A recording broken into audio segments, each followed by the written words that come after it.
अस्सलाम वालेकुम। मैं हूँ आपका फिजिक्स इंस्ट्रक्टर फयाज अली। मैं लेक्चरार हूँ हायर एजुकेशन डिपार्टमेंट में। हमने मैकेनिक्स की एक लेक्चर सीरीज स्टार्ट की हुई है। तो लेक्चर 2 के पार्ट 1 के अंदर हमने वेक्टर को थ्री डायमेंशन में देखा, उसके रेक्टेंगुलर कंपोनेंट्स बनाए और साथ में हमने वेक्टर की मैग्नीट्यूड फाइंड की। आज की इस क्लास के अंदर हम देखेंगे कि वो जो वेक्टर है वो कोऑर्डिनेट एक्सिस के साथ जो एंगल बना रहा है, यानी कि हम फाइंड करेंगे डायरेक्शन कोसाइंस।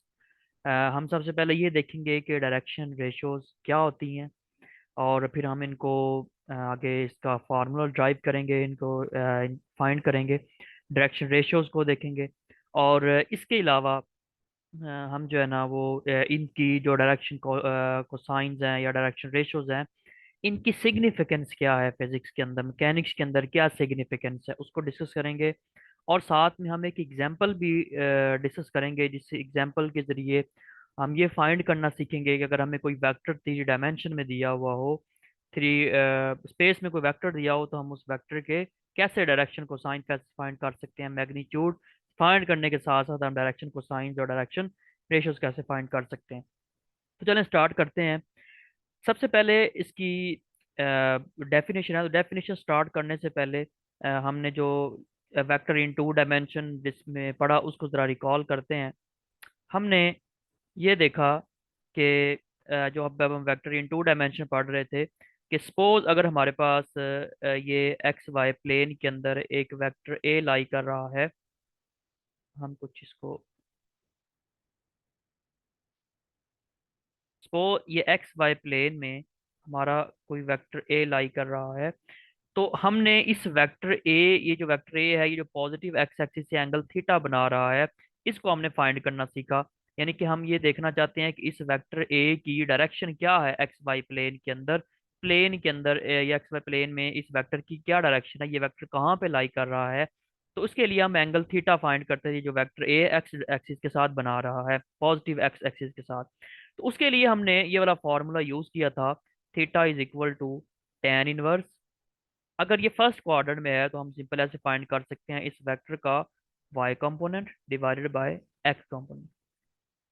यानी कि हमें सिर्फ एक ही एंगल चाहिए वेक्टर की डायरेक्शन को फाइंड आउट करने के लिए कि वो प्लेन में कहाँ पे लाई कर रहा है। अच्छा, अब अगर हमने 3 डायमेंशन के अंदर बताना हो कि एक वेक्टर हमारा उसकी डायरेक्शन क्या है, वो कहाँ पे लाई कर रहा है, कितने एंगल पे लाई कर रहा है स्पेस के अंदर, तो उसके लिए हमें एक नहीं बल्कि 3 एंगल्स चाहिए होंगे। और उन एंगल्स को, अगर हम उन एंगल्स का कॉज ले लें, तो हम उनको बोलेंगे डायरेक्शन कोसाइंस। यानी कि अगर आप ये देखें कि ये जो कोऑर्डिनेट एक्सिस हैं, बेसिक ये जो एक्स वाई जी है, इन्हीं को कोऑर्डिनेट एक्सिस बोलते हैं। ये जो कोऑर्डिनेट एक्सिस, ये जो हमारा वेक्टर, सपोज करें कि ये वेक्टर ओ पी है। ठीक है, वेक्टर ओ पी जिसको हमने आर वेक्टर कहा है या पोजीशन वेक्टर है, ये ओ पी वेक्टर जो है, ये कोऑर्डिनेट एक्सिस कौन से एक्स वाई और जी इनके साथ जो एंगल बना रहा है, यानी कि अगर आप तो इन एंगल्स का अगर हम कॉज ले लें तो उनको हम बोलेंगे डायरेक्शन कोसाइंस, उस वेक्टर के डायरेक्शन कोसाइंस है। तो इस इन डायरेक्शन कोसाइंस की मदद से हम इस वेक्टर की डायरेक्शन फाइंड कर सकते हैं, ओरिएंटेशन फाइंड कर सकते हैं। अगर आप यहाँ पे देखें तो इसके अंदर हमने ये सपोज किया कि जो वेक्टर ओ पी है, ये वेक्टर एक्स एक्सिस के साथ जो एंगल बना रहा है उसको एंगल अल्फा कहेंगे। ये वाई एक्सिस के साथ जो एंगल बना रहा है बीटा, और जी एक्सिस के साथ जो ये वेक्टर एंगल बना रहा है उसको हम गैमा कहेंगे। अब ये अगर अल्फा बीटा और गामा, ये जो 3 एंगल्स है जो कोऑर्डिनेट एक्सिस के साथ वेक्टर ओ पी बना रहा है, अगर हम इनका कॉज ले लें तो ये डायरेक्शन कोसाइन बन जाता है। अच्छा, आम तौर पे जब हम इनका कॉज कोसाइन लेते हैं, कॉज लेते हैं, तो जब हम अल्फा का कॉज लेंगे, कॉज अल्फा, तो उसको हम आम तौर पे एल से डिनोट करते हैं, कॉज बीटा को एम से, और कॉज गामा को एन से डिनोट करते हैं। तो अगर आप इस डायग्राम के अंदर देखें तो, अच्छा देखें यहाँ पे, हम अगर वेक्टर आर यूज कर रहे हैं, अगर हम यहाँ पे वेक्टर आर यूज कर रहे हैं, तो इसके जो कंपोनेंट्स होंगे हमारे पास, वो हम इसको इस तरह से लिख सकते हैं, एक्स आई प्लस वाई जे और प्लस जी के। हम इसको इस तरह से लिख सकते हैं इन तीनों के, इस वेक्टर के तीनों जो कंपोनेंट्स बनेंगे उसको। जैसे हमने लास्ट क्लास के अंदर वेक्टर ए सपोज किया था, और उस वेक्टर ए के हमने कंपोनेंट्स लिखे थे कि a x i plus A y j plus A z k. इसी तरह अगर यहाँ पे मैं vector r position vector suppose कर लूँ, तो ये जो पोजीशन वेक्टर आर है, इसके जो एक्स इसका कंपोनेंट होगा उसको हम एक्स से लिखेंगे, आई। और इसी तरह वाई कंपोनेंट को वाई जे से लिखेंगे, और जी कंपोनेंट को हम इस तरह लिखेंगे, जी के।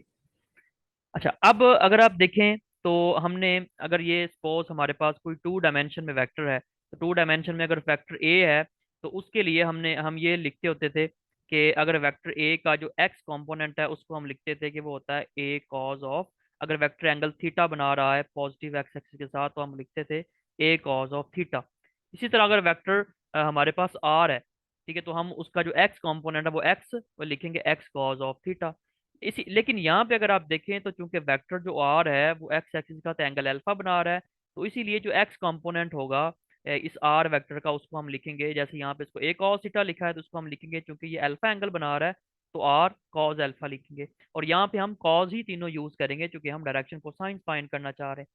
इसी तरह जो y जो वेक्टर r का जो y कंपोनेंट है उसका मैग्नीट्यूड ले तो वो r कॉस ऑफ बीटा के बराबर है। और इसी तरह जो z कंपोनेंट है वेक्टर r का, वो z r कॉस गैमा के बराबर है, क्योंकि z एक्सिस के साथ वेक्टर जो एंगल बना रहा है r वेक्टर वो गैमा। तो अगर हम इन तीनों इक्वेशंस का, ये जो इक्वेशन है इसको आप कह दें कि इक्वेशन 1 है, और ये हमारी इक्वेशन 2 है, और इसी तरह ये इक्वेशन 3 है। अगर आप इन तीनों इक्वेशंस का सुकेर कर दें, सुकेर करके ऐड कर दें, तो ये हमारे पास कुछ ये इस तरह की इक्वेशन बन जाएगी। यानी कि अगर आप देखें तो ये आ जाएगा हमारे पास एक्स स्क्वायर, लेफ्ट साइड को लेफ्ट साइड में ऐड करेंगे और राइट साइड को राइट साइड में, ये एक्स स्क्वायर और प्लस वाई स्क्वायर प्लस जी, और ये आ जाएगा हमारे पास आर स्क्वायर। सबके साथ चूंकि आ रहा था तो ये एक दफा कॉमन ले लिया, तो cos square alpha plus cos square beta और प्लस कॉस स्क्वायर गैमा, यानी कि इन तीनों को हमने क्या किया, स्क्वायर किया और ऐड किया। अच्छा, अब ये आ गया। अब अगर आप यहाँ पे देखें तो ये X square plus Y square plus Z square हमारे पास किसके बराबर है, ये आर स्क्वायर के बराबर है। ये बिल्कुल ऐसी है कि जैसे हमने लास्ट इस वीडियो के इस लेक्चर के पार्ट 1 में देखा कि वेक्टर ए है ना, तो इस वेक्टर ए का हमने मैग्नीट्यूड जो फाइंड करना था ना, वो हमने देखा कि ये जो वेक्टर ए है, तो इसका हमने मैग्नीट्यूड फाइंड किया था कि वो हमारे पास आया था A is equal to A X square plus A Y square plus A Z square, और अंडर रूट इधर है तो हम उसको कैंसिल करने के लिए यहाँ पे ए स्क्र भी लिख सकते हैं। इसी तरह अगर वेक्टर आर है, तो इसका अगर हम मैग्नीट्यूड फाइंड करेंगे तो ये हमारे पास आ जाएगा X square plus Y square plus Z square, और अंडर रूट आएगा, अंडर रूट को कैंसिल करने के लिए मैं यहाँ पे स्क्र लिख रहा हूँ। तो आप देख सकते हैं कि आर स्क्र हमारे पास बराबर आ जाएगा X square plus Y square plus Z square के, तो इसलिए मैंने यहाँ पे लिख दिया X square plus Y square की जगह पे आर स्क्र लिख दिया। तो अगर आप यहाँ पे देखें तो आर स्क्र जो है ये आर स्क्र से कैंसिल हो जाएगा, तो cos square alpha plus cos square gamma beta और प्लस कॉस स्क्र गैमा, ये 1 के बराबर आ जाएगा। तो अब चूंकि कॉस अल्फा को हमने एल का सपोज किया है, कॉस बीटा को एम और कॉस गैमा को एन का है, तो इसे l square plus m square plus n square, ये 1 के बराबर आ जाएगा। अब हम यानी कि हम ये कह सकते हैं कि जो डायरेक्शन कोसाइंस है उनका स्क्वायर करके अगर ऐड किया जाए तो वो हमारे पास 1 के बराबर आ जाएगा। हम इसको, इन एंगल्स को इन टर्म्स ऑफ साइन भी लिख सकते हैं, ठीक है, जरूरी नहीं है कि हम कॉज ही लें, हम इन टर्म्स ऑफ साइन भी लिख सकते हैं। तो अगर हम इन टर्म्स ऑफ साइन इनको लिखते हैं तो वो हमारे पास फिर 1 के बराबर नहीं होगा, इनका सम 2 के बराबर होगा। अब ये साइन कैसे आया है, तो ये हमें पता है कि जो हमारे पास कॉज है वो किसके बराबर होता है, चूंकि sign square alpha plus cos square alpha ये 1 के बराबर है, तो कॉस स्क्वायर अल्फा हमारे पास किसके बराबर आ जाएगा, ये आ जाएगा 1 माइनस साइन स्क्वायर अल्फा, और इसी तरह ये कॉस स्क्वायर बीटा आ जाएगा 1 माइनस साइन स्क्वायर बीटा। इसको यहाँ पे करते हैं हम कि इस इक्वेशन को आप इक्वेशन नंबर 4 कह दें, और इस इक्वेशन 4 को अगर मैं यहाँ पे देखूँ तो मैं इस तरह लिख सकता हूँ 1 minus sine square alpha plus 1 minus sine square beta plus 1 minus sine square gamma is equal to 1। तो अगर आप ये देखें तो 3 बन जाएगा और माइनस कॉमन ले लें तो ये आ जाएगा 3 minus sine square alpha plus sine square beta plus sine square gamma is equal to 1। तो आप 3 उधर ले जाएं तो ये माइनस हो जाएगा, माइनस का 2 हो जाएगा। ठीक है, और माइनस दोनों तरफ से आप कैंसिल कर दें। तो जब ये आप कैन माइनस दोनों तरफ से कैंसिल करेंगे तो हमारे पास क्या रिलेशन आ जाएगा, ये आ जाएगा sine square alpha plus sine square beta plus sine square gamma is equal to 2 आ जाएगा। तो ये रिलेशन भी आपने याद रखना, इसको हम इक्वेशन नंबर 5 कह देते हैं।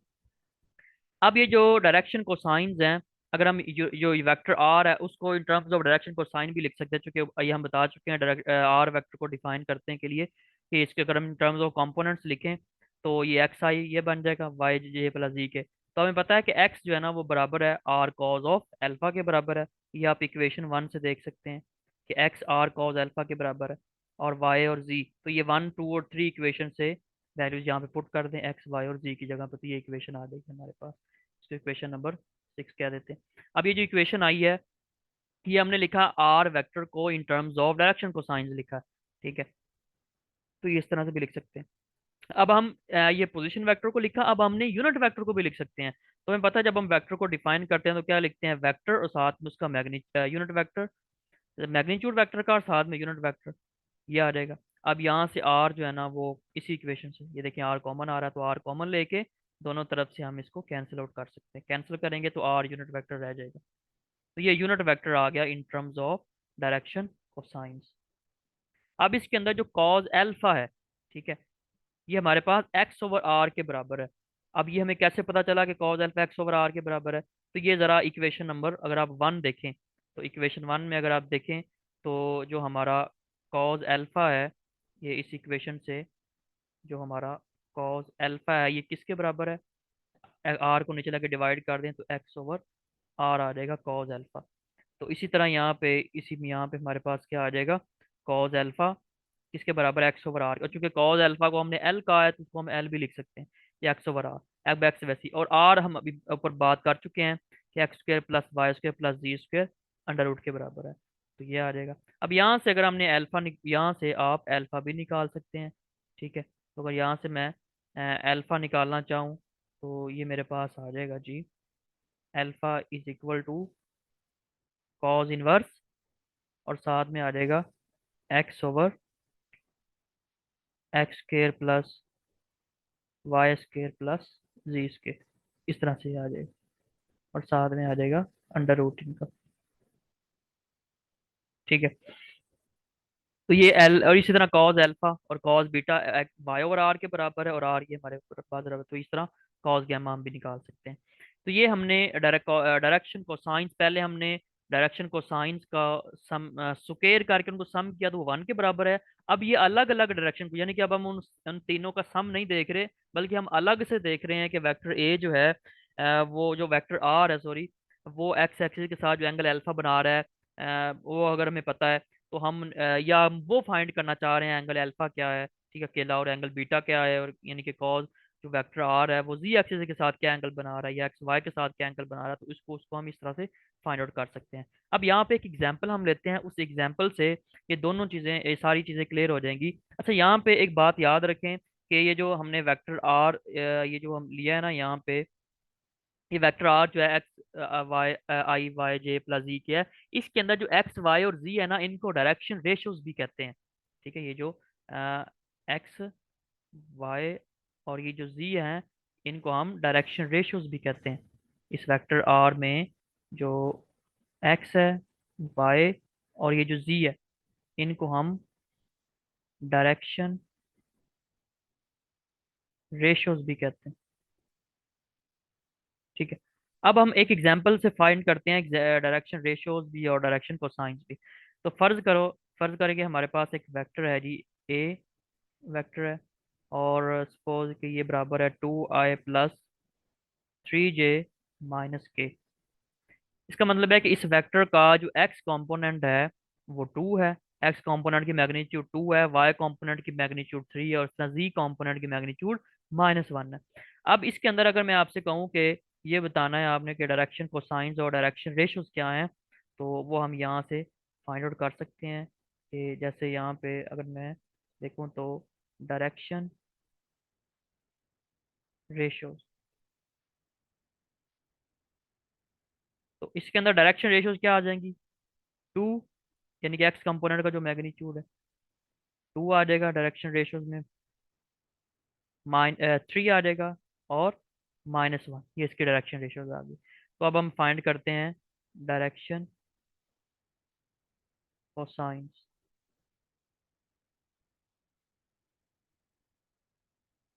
तो डायरेक्शन कोसाइंस फाइंड करने के लिए सबसे इस पहले इस वेक्टर का क्या चाहिए हमें? सबसे पहले इस वेक्टर का मैग्नीट्यूड चाहिए। ये देखिए यहाँ पे नीचे चूंकि डिवाइड में डिवीजन में मैग्नीट्यूड है, तो या मैग्नीट्यूड पहले निकाल है या डायरेक्ट भी यहाँ पे हम निकाल सकते हैं। कि यहाँ पे आ जाएगा जी हमारे पास,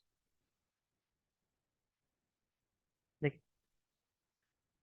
एल जो है ना वो बराबर आ जाएगा कॉज ऑफ अल्फा के। और ये किसके बराबर है? एक्स। अब चूंकि एक्स जो है ना यहाँ पे टू है, तो टू यानी कि एक्स डिवाइडेड बाय इसका मैग्नीट्यूड। मैग्नीट्यूड लें जी, two square plus three square और प्लस -1 का स्केयर, और साथ में अंडर रूट। तो ये हमारे पास आ जाएगा जी 2/4 + 9, 13 + 1 14, ये आ जाएगा √14। ये हमारे पास आ जाएगा कॉज अल्फा। इसी तरह कॉज बीटा अगर आप देखें, यानी कि अगर हम उस वेक्टर के कंपोनेंट की किसी स्पेसिफिक कंपोनेंट की मैग्नीट्यूड को वेक्टर की मैग्नीट्यूड पे डिवाइड कर दें, तो हमें उसके करॉस्पॉन्डिंग डायरेक्शन कोसाइन मिल जाएगा।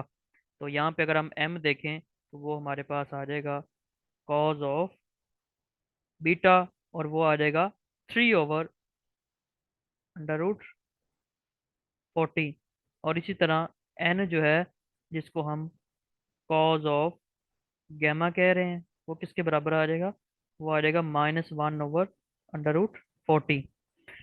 तो अब चूंकि इन तीनों का जो सम है, इन तीनों का जो सम है हमारे पास, वो बराबर होता है 1 के। तो आप इसको वेरीफाई भी कर सकते हैं इस बात को।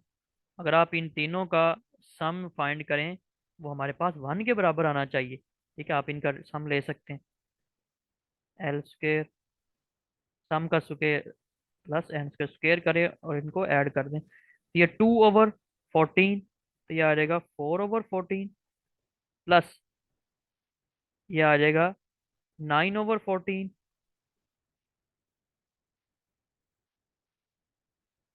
प्लस आ जाएगा 1/14। तो 14 एलसीएम आएगा, 9 + 4 +1 कितना हो जाएगा? ये 14 हो जाएगा। तो आप देख सकते हैं कि ये किसके बराबर आ जाएगा? ये 1 के बराबर आ जाएगा। तो ये हमने डिस्कस किया इसका डायरेक्शन को साइंस देखे। अब हम इनकी सिग्निफिकेंस को देखते हैं।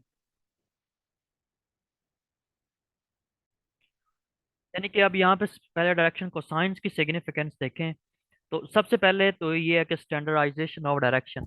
यानी कि डायरेक्शन को साइंस एक हमें स्टैंडर्ड वे प्रोवाइड करता है कि हम एक वेक्टर की स्पेस के अंदर डायरेक्शन फाइंड कर सकते हैं।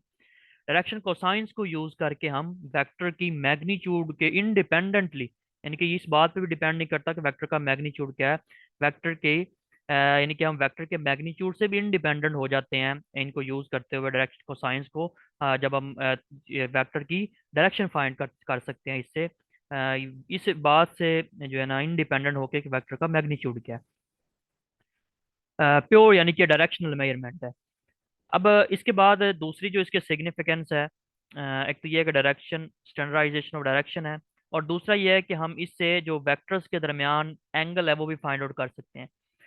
यानी कि अगर दो वेक्टर्स, सपोज हमें डायरेक्शन कोसाइंस पता है, यानी कि जो हमने एंगल पीछे अभी मैंने बताया आपको अल्फा बीटा और गैमा, अगर सपोज मेरे पास दो वेक्टर्स हैं और उनके एक के जो डायरेक्शन कोसाइंस है, यानी कि वो अल्फा 1 है बीटा 1 है और गैमा 1 है, दूसरे के अल्फा 2 बीटा 2 और गैमा 2 है।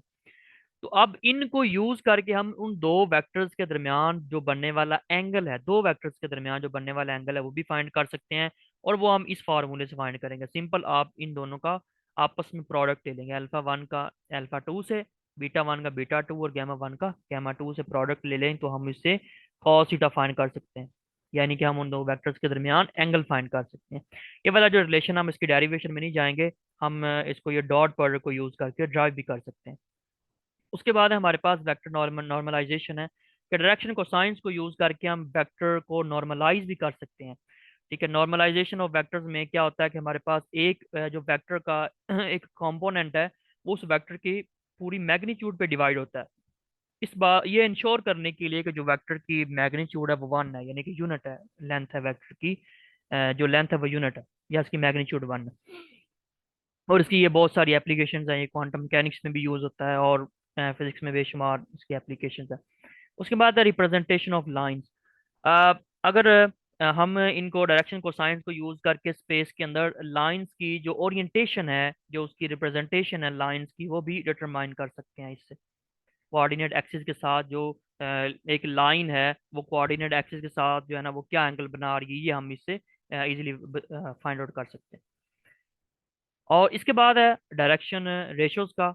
तो डायरेक्शन रेशोज जो है ना, जब हम स्पेशली जब हमने देखना हो कि वेक्टर कोलिनियर्स हैं या पैरेलल वेक्टर्स हैं, तो उसके लिए बहुत हेल्पफुल है। मिसाल के तौर पे अगर हमारे पास दो वेक्टर्स जो हैं, उनकी डायरेक्शन रेशो सेम आ गई हैं, यानी कि या प्रोपोर्शनल रेशो सेम आ गई है, तो इसका मतलब ये होगा कि वो आपस में क्या है, दोनों वेक्टर्स आपस में पैरेलल हैं।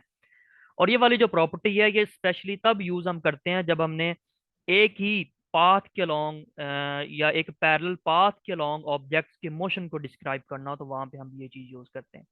उसके बाद है हमारे पास लीनियर डिपेंडेंस और इंडिपेंडेंस है, कि ये बेसिकली ज़्यादा हम कॉन्सेप्ट लीनियर अलजेब्रा में यूज़ करते हैं, कि जिसमें हम ये देखते हैं कि वेक्टर जो है वो लीनियरली डिपेंड कर रहा है या नहीं, डायरेक्शन रेशियोज के जरिए हम वो भी फाइंड आउट कर सकते हैं। यानी कि अगर हम एक वेक्टर डायरेक्शन लीनियरली डिपेंड कर रहा है, इसका मतलब ये है कि एक वेक्टर, एक या एक से ज़्यादा वेक्टर्स जो हैं उनको हम दूसरे वेक्टर की का scalar multiple of another vector जो है ना वो लिख सकते हैं।